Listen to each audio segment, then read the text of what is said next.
Bow down, down, down, down, bow down, down, down, down, down, down. Ah, yes, Joe Walsh. What do y'all know about Joe Walsh? Oh man, now I gotta pee. Oh well. Now I gotta pee. You got any gum? Tonight's episode of What in the Actual Funk is Funk 49 is going on here. Turtles of Grayskull will be seen at a different time to bring you this shitty podcast.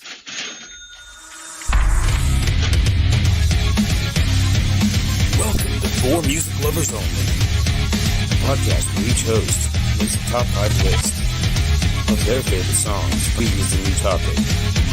Tune in, I dare you. Music Lovers Only.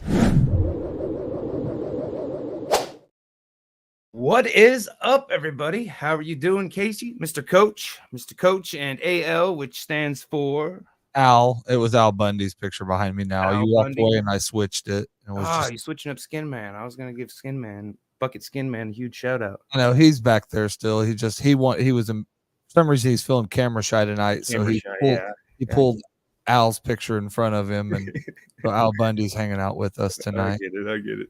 Man, I kind of What's up, everybody? that we're canceling. Actually, I don't know if will you be able to send that to the podcast that we're playing instead of. Oh yeah, that was some pretty wild stuff, but we'll get into that in a minute. We are For Music Lovers Only. Me and Casey, me and Mr. Coach here. I keep trying to call you Casey, but everybody's like, "Who the fuck is Casey?" And I try not to cuss, but I'm cussing here. But Coach, we are the only music lovers left in the entire world. We're here to bring you great music from Joe Walsh tonight, and hope that maybe we can convert some of y'all to music lovers and not music haters. Yeah, I hate music. Love music. I hate music. But yeah, I seen that today. The Turtles of Grayskull. Yeah, that's awesome. I want to. And they have some of the morphs up. I should have. I could share it here if we got time at the end. I'll bring it up and show you some of the characters they've already got designed and getting ready to come out. It's I don't know. I'll give it a try. I mean, I think they only showed a few because there seems like there should be more. Well, I'm in. But what's funny is I just the promo I've been working on all day. I just sold all my Turtles and all my He-Man stuff to them a couple years ago. They pay real good money for old vintage toys and resell them. Great cool stuff. Mo Pigs, collectibles, and custom paint. Check them out. Oh yeah, go Mo Pigs. Mo Pigs. Once maybe next week we'll play the promo. Got to get permission first, even though you made it. Oh, no. I'm gonna let him drop it first. So yeah, exactly. Give him the honors. So what you been up to since last week, man? Took yesterday off. The kiddo was off school. Mom had a little surgery that may or may not be minor. I mean, it was a minor procedure, and hopefully, as everything comes out good with that, she's home and not a little sore, but not too bad. Yeah, definitely. She's a tough old broad, so. Yeah, I get you. She gets a little worried about things. Moms have been through some shit. Yeah. She gets worried about things. And I mean, especially with her old age, it's really, I had to ground her. I had to ground her a few times already this month. And I understand. Just making silly decisions with things around the house. And it's like, Mom, come on, stop. Don't do that. Use your common sense here. That's not the problem. But yeah, Tretta stayed with her last night and took her up there. Me and the kid just hung out, and I started working on her. We bought her costume last weekend. She wanted to be Joker. Okay. And I didn't want to just buy, she didn't care, but I didn't want, her to be walking around and see a kid with the exact same freaking costume she had, And I was kind of trying to talk her into being like a girl Joker, but she's like, "No, I want to be the Joker." I'm like, okay. The regular Joker, there's not a girl Joker, Dad. Yeah. So we got a wig. I had to work on shaping that, and then I ended up buying a pimp suit, but it had the leopard on the pockets and then the lapel. How to turn them green? Yeah, so I painted them green. I got it's fluorescent, so hopefully when we're trick or treating, we'll come across the black light. Oh yeah. But I think I'm gonna put bring one with you and shine it on her every once in a while. Yeah. Maybe like I said, I don't know. I thought about it, a big flower with shooting water, but I know she would abuse that. Okay. The kid she goes with, he might be able to take a joke once, but if he's sitting there getting squirted a lot, yeah, he'd be flipping out. He's gonna be punching her back. They fight like brother and sister as it is. They get pretty rough. It's fun until somebody gets hurt. He's a couple years younger, and Joe's, just she's finally about normal size, just because she's always been big for her size, and she kind of slowed down and growing into her body a little bit. Yep, I get you. So, yeah. All right. Well, how about you? What are we jamming this week, man? Huh? What are we here for this week? We're here to talk about Joe Walsh. All right. Yeah, we're gonna do our top 5 favorite Joe Walsh songs. And like I said, he was born here in Wichita. Did not stay very long. He was young when his family moved him to Ohio, then to New York, and then a couple other places. Ended up back in Ohio, and that's the connection between Wichita and Ohio is kind of the reason I was always drawn to him, because my dad was from Ohio and of course moved here, and we've been here, and we used to go back to Ohio every other summer, and it's a whole different world. You think we're here in the Bible Belt. It's really super Bible-y up there. Bible-y.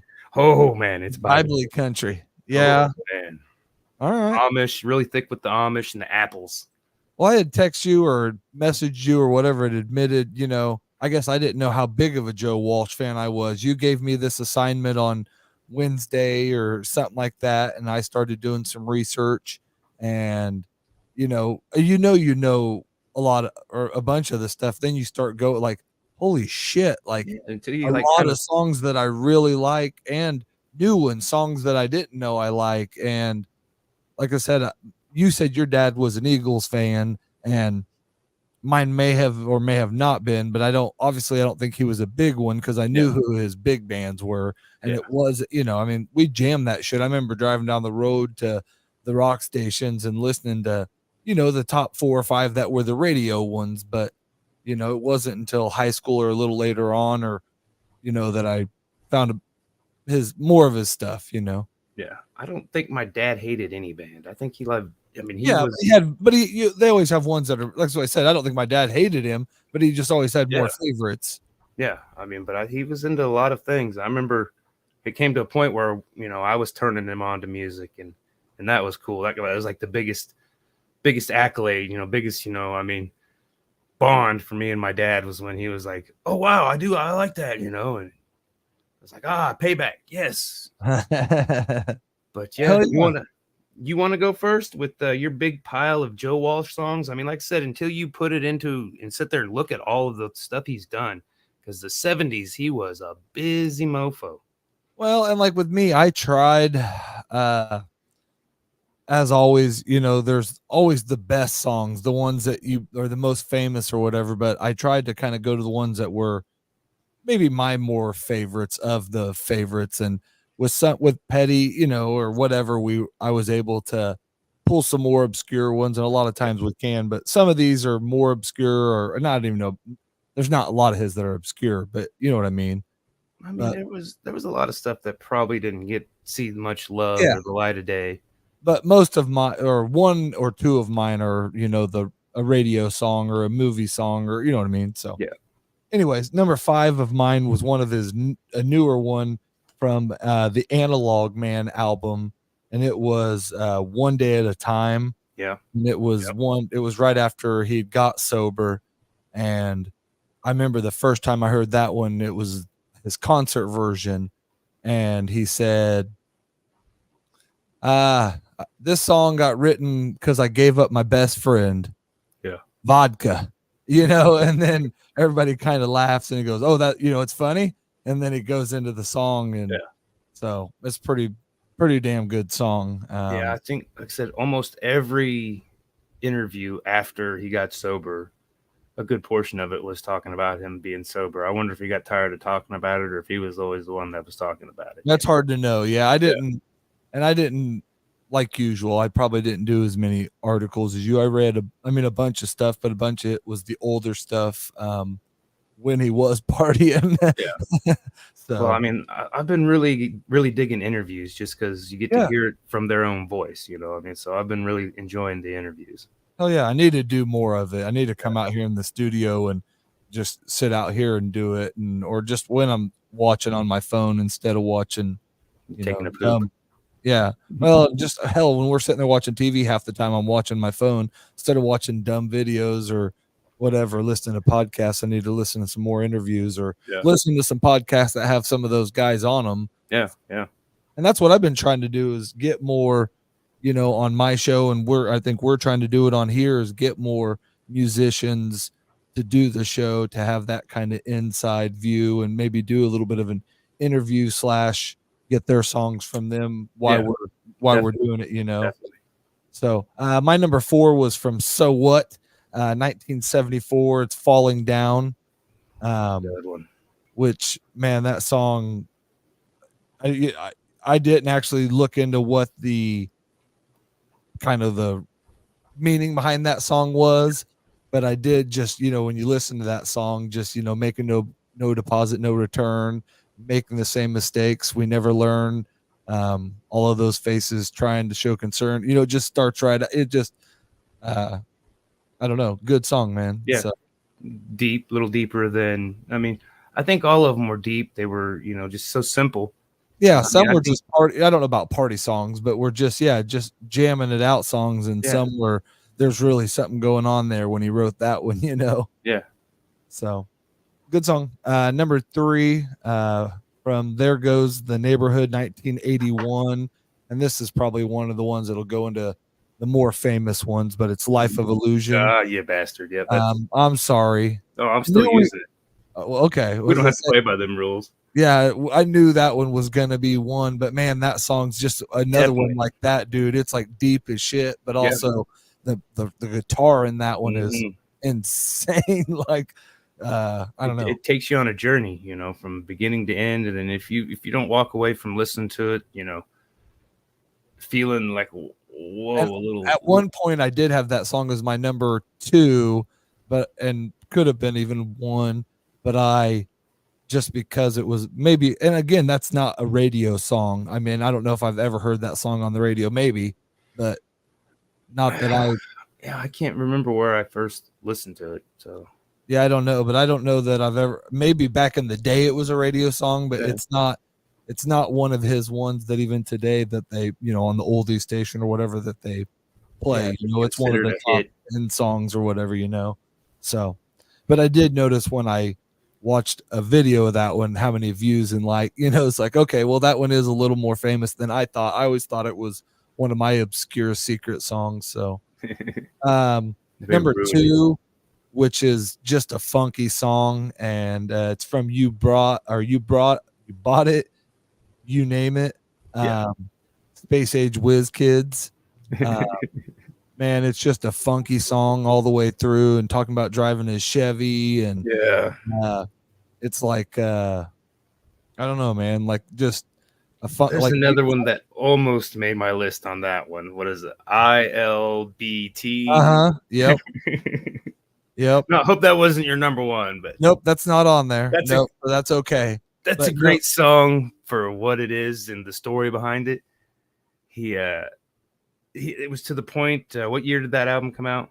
I didn't actually write that one down. I don't think I have that one on here, but it was far enough along that the record companies weren't even listening to the albums. They, he was just, forced to crank them out. He had to get them done. They didn't care if it was good, bad, or whatever. They needed an album.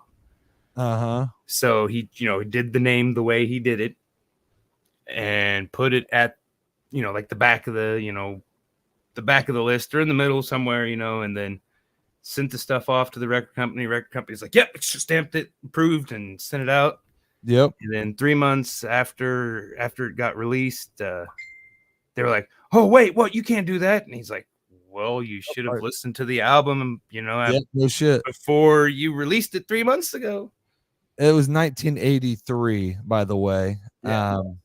And I don't know, man. Like I said, there were some songs on there. I tried listening to that after that, because that, like I said, there's 2 or 3 on that album that are real good, and then some where you can kind of tell he just mailed it in, or out spite or whatever. But like that one, I even think was one of those spite songs when he first wrote it. Sorry, that it turned out just freaking good, because it had like, it was just, I don't know, out of everything I listened to, I don't know if there was any song that he did that was quite like that song, just the way the music was played, and I don't know.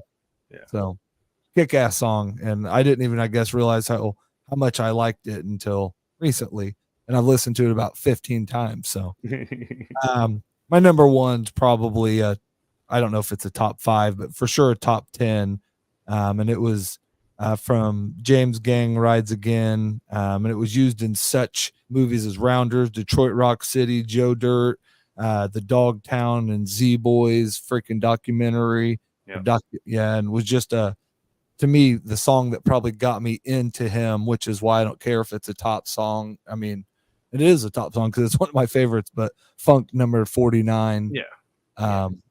Probably one of the, for our age, for sure, one of the most iconic Joe Walsh songs, or if not, to me, the most iconic Joe Walsh song. Yeah, definitely. That was 70, right? Because and what's crazy is I don't know if it was as famous then as it was when everybody started using it for, like I said, Rounders. And it definitely was very popular from the get-go. That was like their only hit, I think, that the first album, like I said, it, Cleveland area is where James Gang came about. And so, I mean, there was so many variations of the band until they finally settled on a 3-piece with Joe and 2 other guys. And I think they even interchanged a little bit throughout the 4 years, because it's like 69.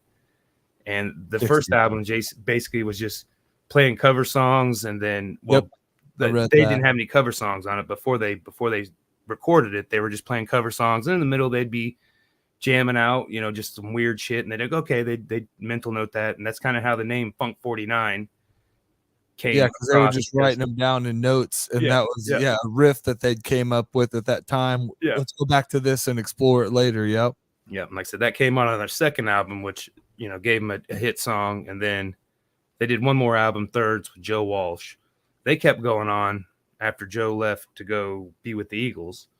Okay. And so I think, I mean, without Joe, it was, it's like, I couldn't name a song from them without Joe Walsh. Yeah.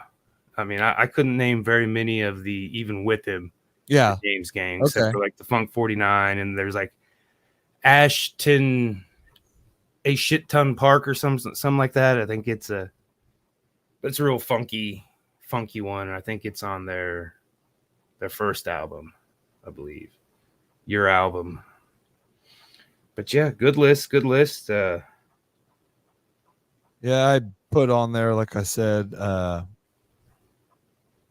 obviously which I don't want to name all the, after I guess you go, I'll name all the most, obviously ones everybody knows, but like I said, they were just, I don't know, man. You don't realize how much somebody meant to your music. Did you have an honorable mention? Oh, I won't, just because I already stole one of your songs, and sorry, my threat protection kicked in there. Oh no, we're a threat. Well, my honorable mention was the Sonic Highway album of the Foo Fighters, because Joe Walsh was an honorary member of Foo Fighters. I think he's telling me that, and I didn't even know that. And it was the song Outside, which, again, I'm not a huge Foo Fighters fan. I mean, I get into their songs, but I don't listen to them much. And I mean, I like Dave just because, he's Dave Grohl. Fuck yeah. He rocks. But he did this song, happened to be in LA, and said, hey man, your guitar would be powerful with it. And so they recorded. And I think Joe was like, yeah, just put me in the middle somewhere, though, So I don't know how much. I mean, there's definitely one part that is definitely Joe Walsh. And kind of like towards the end, but I don't know. There's other parts in the kind of laced in the middle that could be Joe. So I don't know exactly, but we'll have to try to find a live one or something to watch where we can tell. Yeah, maybe I didn't look for a video. I was just doing my Spotify research. I know everybody hates Spotify, but it's so convenient. If I paid for it, I would like it. I hate the free one. Yeah, I definitely. I couldn't do the free one.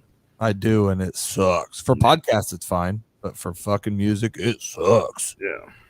Fix that, Spotify. Come on now. Come on. Get it fixed. Get your lives together. Speaking of lives, my number 5 is Live My Life Again.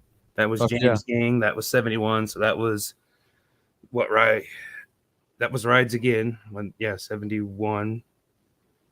Or no, that was Thirds. The third album was 71, and that's when he left. Okay. And like I said, he left because he was having to do all the writing, all the singing. He was the only guitar. Well, melody. I mean, I think the drummer played piano a little bit in some songs, but obviously live he couldn't play both. So, he left them and moved to Denver, Colorado, up in the Rocky Mountains, and wrote obviously one of his big songs. But that one is a good one, but didn't make my list.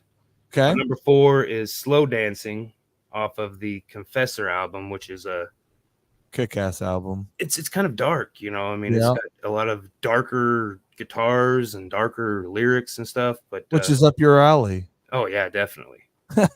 And that's one album I didn't really even know existed until we went down this rabbit hole. So okay, that's part of the fun of it.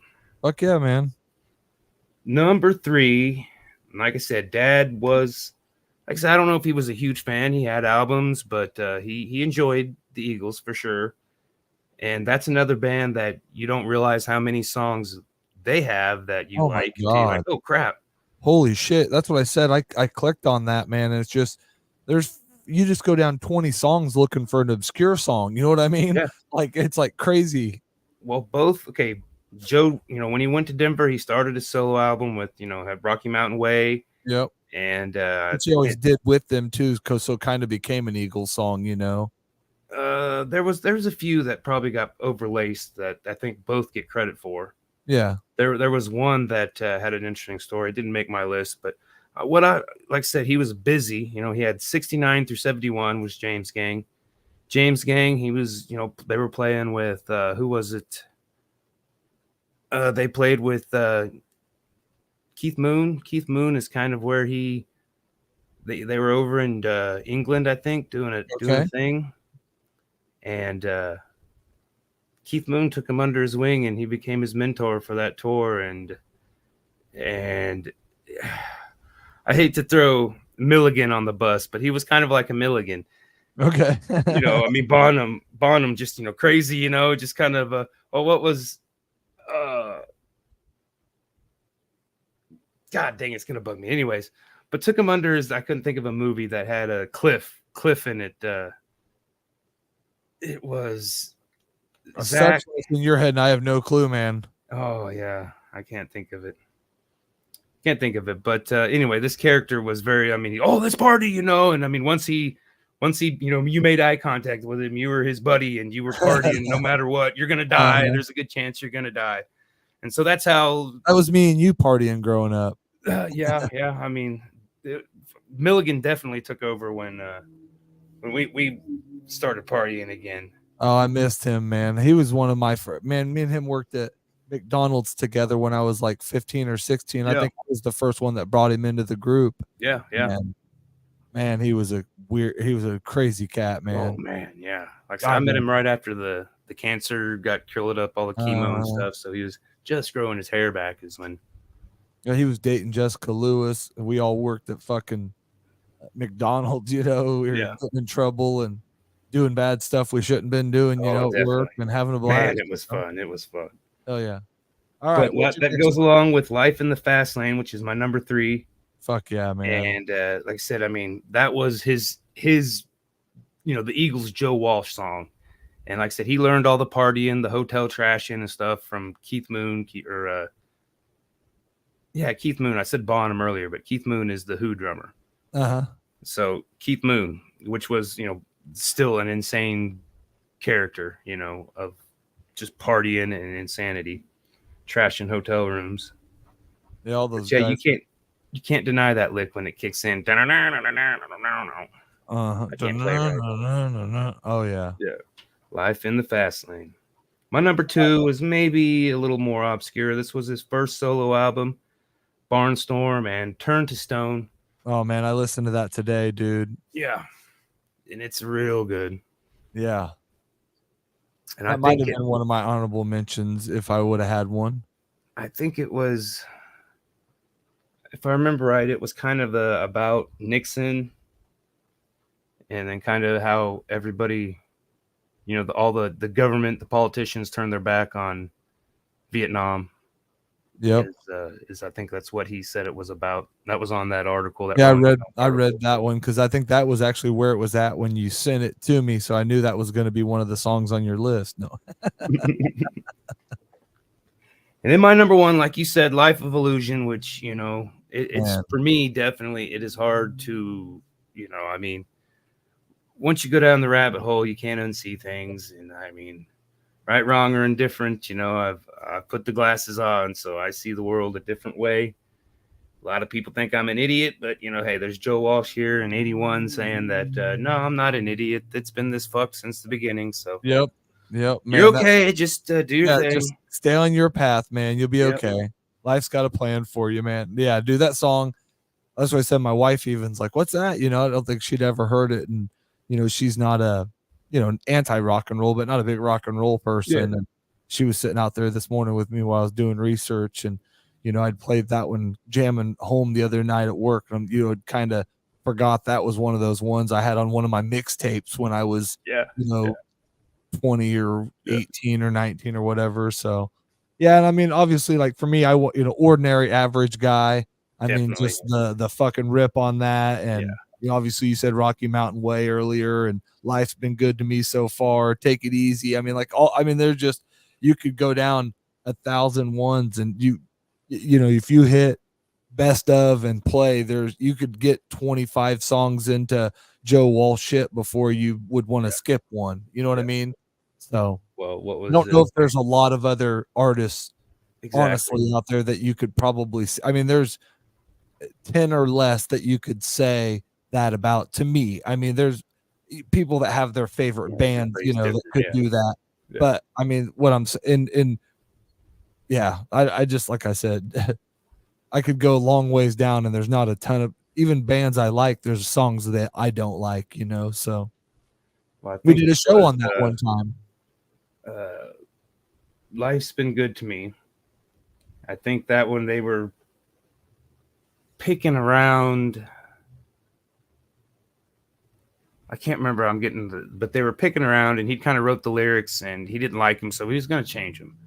And the guys are like, hey, you know, he's like, no. He's like, well, it's kind of campy, you know, it's kind of, you know, he's like, yeah, that's great. And so that song, he was really nervous of how it was going to be perceived. He was like, it's either going to be the worst song ever written in the history of, you know, which is, you know, probably Take Me Under, or that's probably a common thought with all creative types about all of their work. But he said that was definitely one, and then obviously that wasn't the case. It was well perceived. And, and I think that was a hit from the get go.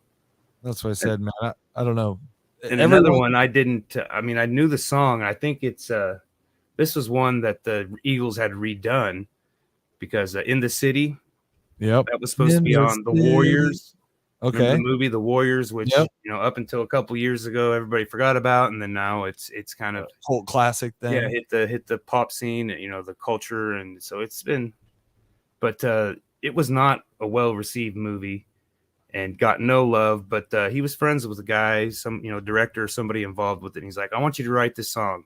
I need Joe Walsh on this soundtrack.